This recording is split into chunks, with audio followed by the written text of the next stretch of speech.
معاملہ ہے. جتنا کوئی اس کے نیچے ایک آدمی ہے یا دو آدمی ہے، وہ روب ڈال کے خوش ہوتا ہے، وہ اس کو پریشان کر کے نیچا دکھا کے راضی ہوتا ہے. میرے رسول دنیا میں لوگوں کو نیچا دکھانے نہیں آئے، عزتیں عطا کرنے آئے. حضور بلندیاں دینے آئے. نبی پاک نے وقار دیا ہے. میں کبھی کبھی پریشان ہو جاتا ہوں جب لوگ آ کے کہتے ہیں نا بچی کی شادی ہے، تعاون کریں کرائیں، تو ایک سوال ذہن میں آتا ہے کہ کس پہلو سے تعاون کریں. بچی کی شادی پہ کھانا پکانا فرض ہے؟ بولیں تو صحیح. سنا کبھی جہیز دینا؟ کس چیز کا تعاون کریں بتائیں.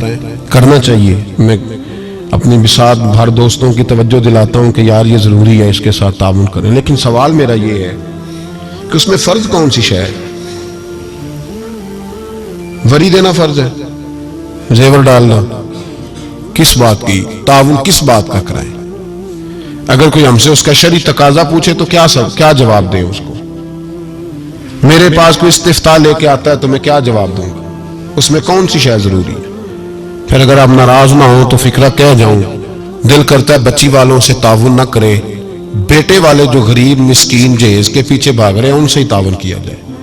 اعلان کیا جائے جس جس کے بیٹے ہیں سارے آؤ ان سے تعاون کریں تاکہ وہ بیٹی والوں کو تنگ نہ کریں. پھر میرا تو ترجمہ یہی ہے. اس طرح نہ کریں کہ تنظیمیں قائم کریں اور بیٹوں والوں کو کہیں پیسے تنظیم سے لے لو، بچی والوں سے نہ لینا. یہ بہتر نہیں زیادہ؟ تجارتیں کرتے پھرتے ہو، بیٹا اللہ نے دے دیا ہے تو عرش پہ بیٹھ گئے ہو. رب تبارک و تعالیٰ نے تھوڑا نواز دیا ہے تو تیرا دماغ ہی کہیں اور چلا گیا ہے. اس کا باپ بیٹی کا وہ منتیں کرتا پھرتا ہے 2000 4000 5000 10000. اور میں اکثر کہتا ہوں شادی والے دن اتنی کمزور پتلی حالت دنیا میں کسی کی نہیں ہوتی جتنی بچی کے ماں باپ کی ہوتی. کہتے ہیں کہ پلیٹ کھانا کم پڑ گیا تو تباہی آ جائے. تو ان غریبوں سے پہلے تعاون نہ کریں جن کے بیٹے ہیں، ان مسکینوں کو نہ دیں، ان کے لیے زکوٰۃ کے حکم کا فتویٰ نہ دے دیں کہ ان کو لگتی ہے. شادیاں کر رہے ہو، تجارتیں کر رہے ہو، یہ کس قسم کا ماحول بنا لیا ہے؟ میرے رسول کریم صلی اللہ تعالی علیہ وسلم نے تو فرمایا بیٹیاں بخشش کا ذریعہ ہوتی ہیں، بیٹیاں رحمت کا سبب ہوتی ہیں، اور تم نے بیٹیوں والوں کے لیے بیٹی کو عذاب بنا دیا ہے معاذ اللہ. کس چیز کا تعاون؟ ہم شرمندہ کرتے ہیں. شرمندہ آج بھی داماد بڑی تکلیف پہنچاتا ہے. آج بھی ڈرتے ہیں اس کے گھر والے کہیں کوئی ایسی بات نہ ہو جائے.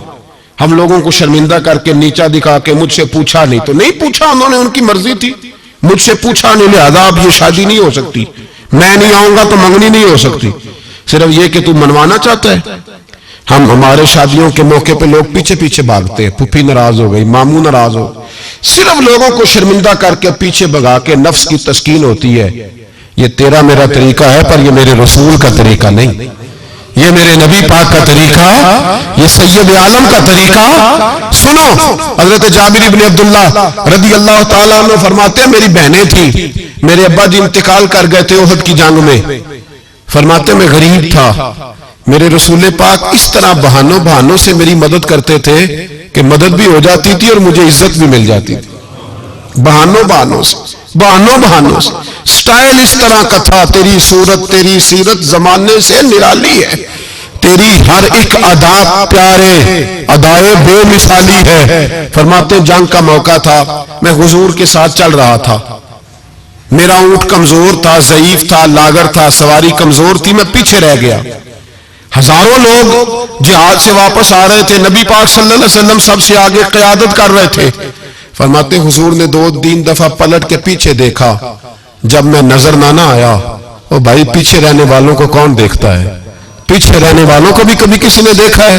کہتے ہیں جب میں نظر نہ آیا تو حضور اپنا گھوڑا دوڑاتے ہوئے پیچھے تشریف لے آئے. صلی اللہ سارے پڑھیے درود پاک صلی اللہ علیہ. حضور اپنا گھوڑا دوڑاتے ہوئے پیچھے تشریف لائے اور پیچھے آ کے میرے پاس کھڑے ہوئے اور حضور نے فرمایا جابر اسے دوڑاتا کیوں نہیں؟ میں نے کہا حضور دوڑنے کے قابل ہو تو دوڑاؤ نا، کمزور ہے، ضعیف ہے، لاغر ہے.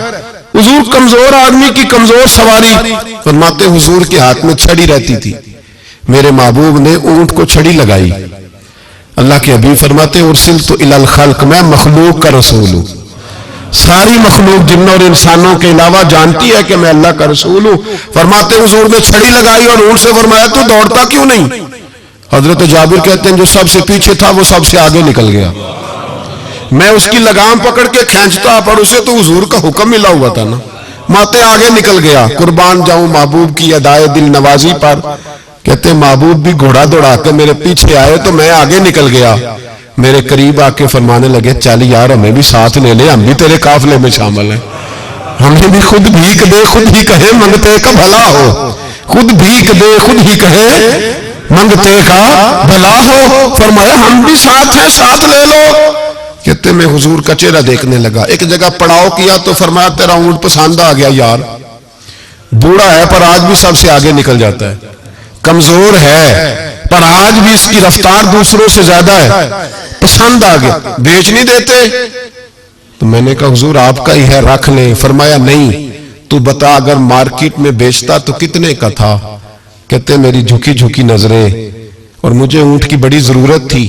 ایک کی تو میرے پاس جانور تھا. حضور نے کہا بیچ دو, تو ضرورت بڑی تھی. محبوب نے فرمایا بیچ دو, اب پیسوں کی بھی ضرورت تھی اونٹ کی بھی ضرورت تھی. تو میں نے کہا حضور ٹھیک ہے. فرمایا مارکیٹ میں بیچو تو کتنے کا؟ حضور 6 دینار کا. تو میرے قریب نے فرمایا نہیں میں تو پورے 10 دوں گا. اور کہا بلال پیسے دے دو, مال مدینے جا کے لے لیں گے. حضرت بلال حبشی رضی اللہ تعالیٰ عنہ فرماتے میں نے پیسے دیے. جناب جابر کہتے میں مدینے پہنچا, میں نے اونٹ کو نہلایا دھلایا, پیارا سا کجاوا ڈالا, نئی رسی خرید کر میں نے لگام ڈالی, سجا سوار کے در رسول پہ لے گیا. محبوب پاک علیہ الصلوۃ والسلام مسجد سے باہر تشریف لا رہے تھے تو میں نے کہا حضور یہ آپ کا مال ہے, پیسے میں نے لے لیے تھے. کہتے حضور نے تھامی لگام اونٹ کی اور میں جب اگلی گلی کے کونے سے پلٹنے لگا تو حضور کی آواز آئی جابر ذرا واپس تو آؤ. کہتے میں واپس آیا تو محبوب نے میری طرف دیکھا اور دیکھ کے فرمایا جابر یہ میرا اونٹ ہے, بڑھاپے میں بھی جب سواریوں میں چلے تو سب سے آگے نکل جاتا ہے, یہ جب چلتا ہے تو سب سے آگے ہوتا ہے. اور فرمایا سے کمزور نہ سمجھنا, اس کی سواری بڑی شاہانہ بڑی پیاری بڑی عظیم ہے, بڑا خوبصورت ہے. اور حضور نے فرمایا یہ نہ سمجھنا 6 دینار کا ہے, میں نے 10 کا خریدا ہے. اور پھر مسکرا کے فرمایا تمہیں پتا ہے نا تحفہ لینے دینے سے محبت بڑھتی ہے, میرا دل کرتا ہے اونٹ تمہیں تحفے میں دے دوں. حضرت جابر بن عبداللہ رضی اللہ تعالیٰ عنہ فرماتے ہیں میں ہکا بکا رہ گیا, یہ نظام کیسا ہے؟ مجھے پیسوں کی ضرورت تھی تو میرا وہ مسئلہ بھی حل ہو گیا, اونٹ کی ضرورت تھی تو وہ میرا مسئلہ بھی حل ہو گیا. کہتے اونٹ کی لگام گردن پہ ڈالی اور میں چل رہا تھا اور سارے رستے کہہ رہا تھا اللہ نے جیسا رسول ہمیں دیا ہے, اللہ نے جیسا حبیب. وہ بول پڑے بریلی کے امام اور کہنے لگے سب سے اولا ہو آلہ ہمارا نبی, سب سے بالا ہو آلہ اپنے مولا کا پیارا ہمارا نبی, دونوں عالم کا دھولا ہمارا نبی, جس کی 2 بوند ہیں کوثر و سلسبیل ہے وہ رحمت کا دریا ہمارا نبی. اور کیا خوبصورت فکرہ ہے. کہنے لگے غمزدوں کو رضا مجدہ دیجئے کہ ہے, جاؤ جا کے اعلان کر دو خوشخبریاں سنا دو, غمزدوں کو رضا مجدہ دیجئے کہ ہے بے کسوں کا سہارا ہمارا. تو رسول پاک علیہ السلام نے تعاون بھی فرمایا لیکن عزت کا خیال بھی فرمایا. نبی پاک نے نواز بھی دیا لیکن لائن میں لگا کر رسوائی نہیں کی. حضور کسی کو شرمندہ نہیں کرتے. نبی پاک کا طرز کلام, طرز گفتگو, طرز رہن سہن یہ کسی شخص کی گردنیں جھکاتا نہیں تھا بلکہ یہ گردنیں اٹھاتا تھا, یہ لوگوں کو وقار دیتا تھا. حضور نے لوگوں کو عزتیں دی, نوازا ہر آدمی.